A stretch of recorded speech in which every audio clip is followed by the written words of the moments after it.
نکاح کورس کے چھٹے سبق کے اندر آج ہم پڑھیں گے عدت کی کتنی اقسام ہیں۔ عدت کا معنی ہوتا ہے شمار کرنا، اور عدت کا شرعی معنی یہ ہے کہ اس مدت کو کہا جاتا ہے جو نکاح کے آثار کو ختم کرنے کے لیے مقرر کی گئی ہوں۔ عدت کی 3 قسمیں ہیں۔ پہلی قسم یہ ہے کہ حیضوں سے جس کو شمار کیا جائے، دوسری قسم یہ ہے کہ مہینوں سے جسے شمار کیا جائے، اور تیسری قسم جو ہے وہ حمل والی عدت ہے۔ اب پہلے نمبر پر حیض سے جو عدت شمار کی جاتی ہیں اس کا ذکر قرآن پاک کے اندر موجود ہے۔ والمطلقات یتربصن بانفسہن ثلاثۃ قروء، سورہ بقرہ کے اندر ہے کہ طلاق والی عورتیں اپنی جانوں کو روکے رکھیں 3 حیض تک، یعنی عورت اپنی پاکی کے دنوں میں طلاق پانے کے بعد مسلسل 3 حیض عدت گزاریں۔ اس عدت کے گزارنے سے پہلے وہ نکاح نہیں کر سکتی، تو یہ 3 حیض عدت جو ہے یہ طلاق کی عدت ہے۔ اس عدت کے وجوب ہونے کے لیے شرط ہے نکاح صحیح کا ہونا، اور نکاح صحیح میں جماع کا ہونا، یا جماع اگر نہیں ہے تو خلوت صحیحہ کا ہونا جو ہے یہ ضروری ہے۔ لہذا یہ عدت جماع یا خلوت صحیحہ کے بغیر واجب نہیں ہوگی۔ قرآن پاک کے اندر اللہ تبارک و تعالیٰ نے ارشاد فرمایا یا ایھا الذین آمنوا، اے ایمان والو، اذا نکحتم المؤمنات، جب تم مومن عورتوں کے ساتھ نکاح کرو، ثم طلقتموہن، پھر تم ان کو طلاق دے دو، من قبل ان تمسوہن، ان کو چھونے سے پہلے، فما لکم علیہن من عدت، تو اب تمہارے لیے ان کے اوپر کوئی عدت نہیں ہے کہ تعتدونہا، جسے تم شمار کرو۔ تو اس سے معلوم ہوا کہ اگر کسی شخص نے نکاح کے بغیر، جماع یا خلوت صحیحہ کے بغیر کسی بھی عورت کو طلاق دے دی تو اس عورت کے اوپر عدت واجب نہیں ہوتی۔ 2 طلاق کے فوراً بعد دوسری جگہ وہ نکاح کر سکتی ہے۔ فقہ کی کتابوں کے اندر یہ مسئلہ اسی طرح موجود ہے۔ دوسری صورت یہ ہے کہ مہینوں کے اعتبار سے عدت، جو عدت عورت کی مہینوں کے اعتبار سے شمار کی جاتی ہے۔ اب اس میں 2 صورتیں ہیں۔ پہلی صورت یہ ہے کہ وہ عورتیں کہ جنہیں بڑھاپے کی وجہ سے حیض نہ آئے، یا نابالغی کی وجہ سے حیض نہ آئے، یا وہ عورتیں کہ جن کو سرے سے ہی حیض نہ آتا ہو، تو اب ایسی عورتیں اگر ان کو طلاق ہو جائے تو ان کے لیے عدت ہوتی ہے 3 ماہ، ان کے لیے عدت ہے 3 ماہ۔ قرآن پاک کے اندر اللہ تبارک و تعالیٰ نے ارشاد فرمایا واللائی یئسن من المحیض من نسائکم ان ارتبتم فعدتہن 3 اشہر، کہ وہ عورتیں جو سن ایاس کو پہنچ چکی ہوں، بڑھاپے کی وجہ سے جن کو حیض نہ آتا ہو، تو اگر تمہیں شک ہو تو ان کی عدت 3 ماہ ہے۔ واللائی لم یحضن، اور ان عورتوں کی بھی عدت جو ہے وہ 3 ماہ ہے کہ جن عورتوں کو حیض ہی نہیں آتا۔ اور اسی طرح دوسری صورت یہ ہے کہ اگر مہینوں کے اعتبار سے عدت کو شمار کیا جائے تو وہ عورتیں جن کے شوہر فوت ہو جاتے ہیں، ان عورتوں کی عدت جو ہے ان کو مہینوں کے اعتبار سے شمار کیا جاتا ہے۔ ان کی عدت 4 ماہ اور 10 دن ہوتی ہے۔ قرآن پاک کے اندر اللہ تبارک و تعالیٰ نے فرمایا والذین یتوفون منکم ویذرون ازواجا یتربصن بانفسہن 4 اشہر وعشرا، سورہ بقرہ کے اندر موجود ہے کہ تم میں سے جو لوگ وفات پا جائیں اور اپنی بیویاں چھوڑ دیں تو ان کے لیے 4 ماہ اور 10 دن ہے کہ وہ اپنی عدت گزاریں اور اپنے آپ کو روکے رکھیں۔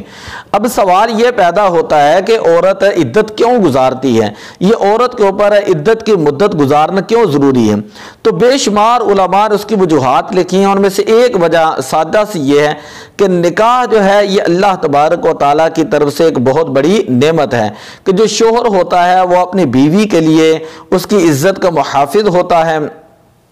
اس کے لباس، اس کی خوراک کا انتظام کرتا ہے، ہر چیز کا انتظام کرتا ہے۔ تو یہ اللہ تعالیٰ کی طرف سے ایک نعمت تھی۔ اب جب وہ فوت ہو گیا یا نکاح یعنی طلاق کے ذریعے یہ نکاح ختم ہو گیا تو اب یہ نعمت اس سے زائل ہو چکی ہے، تو اب اس وجہ سے وہ غم کی صورت میں جو ہے وہ عدت گزارتی ہے کہ عورت شوہر فوت ہو گیا تو اب اس کے غم میں وہ عدت گزارے گی، یا اسی طرح وہ شوہر جو ہے وہ طلاق دے دیتا ہے تو اس کے غم کے اندر عدت گزارے گی۔ دوسری صورت یہ وجہ یہ لکھی ہے تاکہ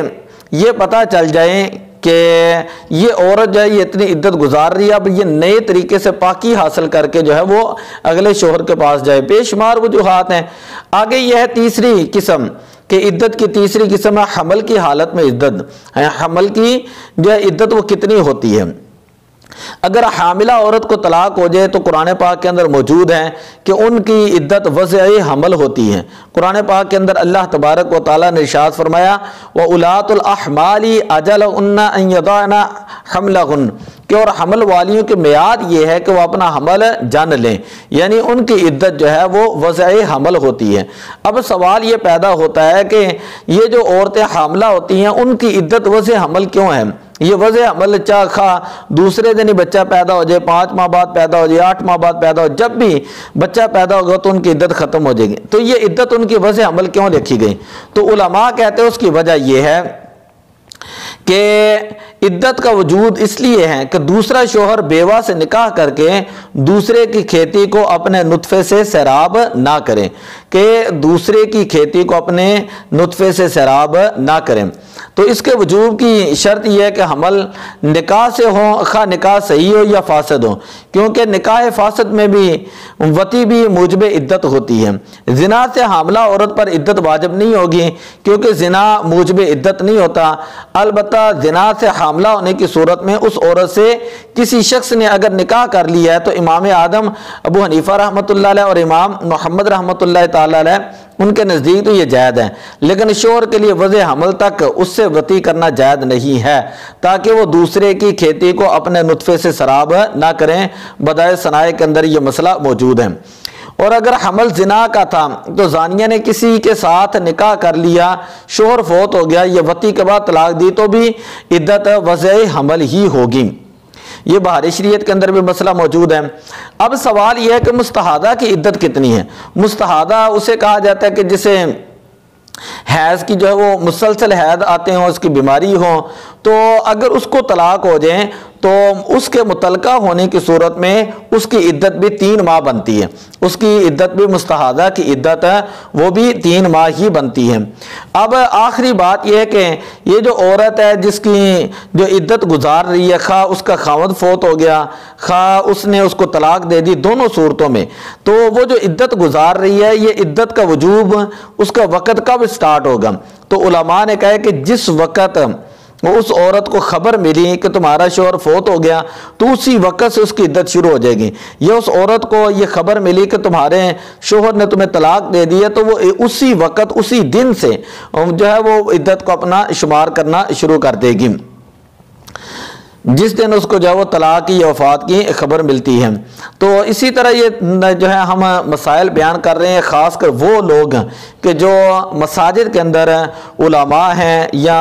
جو مساجد کے ائمہ ہیں، ان کے لیے یہ بڑے خاص مسائل ہیں کہ اگر لوگ ان سے طلاق کے مسائل پوچھیں تو کم از کم یہ چیزیں جو ہیں ان کو سیکھیں، یہ کورس تھوڑا سا کر لیں، 10-12 دن کا ہے، وہ ان کو بتا تو سکیں گے نا کہ یہ مسئلہ ہے طلاق اور اس کو اس طریقے سے جو ہے وہ حل کیا جائے گا۔ اسی طرح گھروں کے اندر، اسکولوں، کالجوں، یونیورسٹیوں کے اندر جو ہے جو لوگ ہیں ان کے لیے ان مسائل کو سیکھنا بھی انتہائی ضروری ہے تاکہ کبھی پریکٹیکل لائف کے اندر کوئی مسئلہ پوچھے بھی تو ان کو وہ بتا بھی سکیں، اور پریکٹیکل لائف کے اندر اگر کوئی مسئلہ بن جائے تو اس کو سولو کر سکتے ہیں۔